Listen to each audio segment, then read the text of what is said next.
Hi everyone, I'm Error Slayer and today I'm gonna teach you how to prevent quality loss on Instagram stories.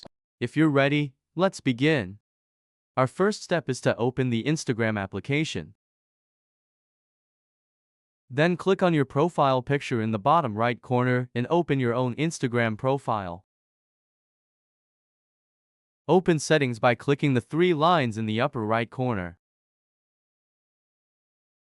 Scroll down, find and open the Data Usage and Media Quality tab. Tap the toggle to enable the upload at highest quality setting. Enabling this setting will cause your Instagram story to upload slower and consume more internet data while loading. This is because Instagram will try to upload it in the highest quality available. This concludes our guide on preventing quality loss in Instagram stories. Don't forget to subscribe to the Error Slayer YouTube channel and like the video. Have a nice day.